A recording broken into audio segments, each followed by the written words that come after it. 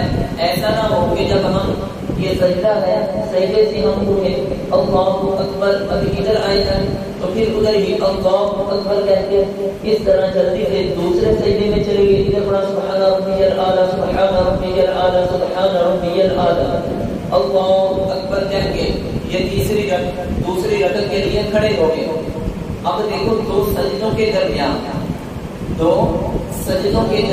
جب ہم یہ دیکھیں نا کہ دو سجدوں کے درمیان یہ سجدہ کیا، سجدہ کے بعد تو اللہ اکبر کہہ کے اس طرح بالکل سیدھا بیٹھنا کیا ہے؟ بالکل سیدھا بیٹھنا کیا ہے؟ واجب ہے۔ تو اگر کوئی انسان اس طرح سجدہ کرے، سجدہ کرنے کے بعد اللہ اکبر کہہ کے کھڑا ہو، اس کی اب میری کمر سیدھی ہوئی ہے؟ نہیں ہوئی۔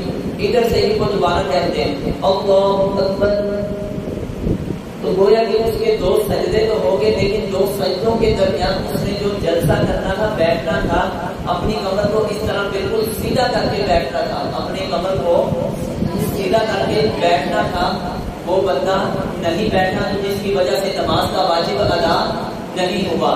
تو نماز میں اس طرح رکوع کے بعد بالکل سیدھا کھڑے ہونا، دو سجدوں کے درمیان بالکل سیدھا ہو کے صحیح طرح اطمینان سے بیٹھنا، یہ کیا ہے؟ واجب ہے۔ اگر کوئی بندہ چھوٹا ہو یا بڑا ہو، مرد ہو یا عورت ہو، نماز پڑھتے ہوئے وہ رکوع کے بعد بالکل سیدھا کھڑے نہیں ہوتے، دو سجدوں کے درمیان سیدھا ہو کے نہیں بیٹھتے، تو اس بندے کا یہ عمل درست نہیں ہے، واجب ادا نہیں ہوگا۔ جب واجب ادا نہیں ہوگا تو اس بندے کو نماز کے آخر میں سجدہ سہو کرنا پڑے گا۔ اگر وہ سجدہ سہو نہیں کرے گا تو اس کی نماز درست نہیں ہوگی۔ اسی طرح نبی کریم علیہ السلام مسجد میں تشریف فرما ہے، ایک شخص آیا اور وہ نماز پڑھنے لگا، اس نے نماز پڑھی، جلدی سے رکوع بھی کیا، سجدہ بھی کیا، اس کے اندر تعدیل ارکان، رکوع کے بعد اپنی کمر کو سیدھا نہیں کیا، دو سجدوں کے درمیان اطمینان سے نہیں بیٹھا، نماز پڑھنے کے بعد آ کر نبی کریم علیہ السلام سے سلام کرنے لگا، تو نبی کریم علیہ السلام نے فرمایا تم دوبارہ نماز پڑھو۔ دوبارہ نماز پڑھی، پھر اسی طرح پڑھی جلدی سے، اس نے رکوع بھی اطمینان سے نہیں کیا، سجدہ بھی اطمینان سے نہیں کیا، جلدی سے کر کے پھر آپ صلی اللہ علیہ وسلم سے آگے اس نے سلام کیا۔ نبی کریم علیہ السلام نے پھر فرمایا کہ نماز دوبارہ پڑھو، پھر وہ عرض کرنے لگا آپ مجھے خود ہی بتا دیں کس طرح نماز پڑھو۔ تو اس وقت نبی کریم علیہ السلام نے فرمایا کہ جب رکوع کرو تو اطمینان کے ساتھ کرو، سمیع اللہ لمن حمدہ کہہ کے قوما کے لیے سیدھے کھڑے ہونا ہے، تو بالکل اطمینان سے، یہ نہیں کہ کمر آپ کی سیدھی نہ ہو آپ سجدے میں چلے جائیں، پھر دو سجدوں کے درمیان بھی اطمینان سے بیٹھنا ہے۔ یہ نماز کے چار واجبات، نماز کے واجبات میں سے چار واجبات ہم نے پڑھے، ادھر کرو۔ نماز کے واجبات میں سے یہ واجب فرض کی پہلی دو رکعتوں میں قرات کرنا، الحمدللہ کا سورج سے پہلے ہونا، سجدے کی حالت میں پیشانی کے ساتھ ناک کی سخت ہڈی کا زمین پر لگنا، تعدیل ارکان رکوع اور سجود ٹھہر کر ادا کرنا، اس قدر ٹہرنا کہ رکوع کے بعد بالکل سیدھا کھڑے ہونا اور دو سجدوں کے درمیان صحیح طریقے سے بیٹھنا واجب ہے۔ بقیہ جو واجبات ہیں وہ انشاءاللہ ہم اگلے جمعے پڑھیں گے۔ ان تمام واجبات کو سب بچوں نے اچھے طریقے سے ادا کرنا ہے، یاد کرنا ہے۔ اللہ تعالیٰ ہم سب کو دین اسلام سیکھنے سکھانے کی توفیق عطا فرمائے اور آپ تمام کو اللہ تعالیٰ دین کا مجاہد بنائے اور آپ کے والدین کو بھی اللہ تعالیٰ سے تندرستی والی زندگی عطا فرمائے۔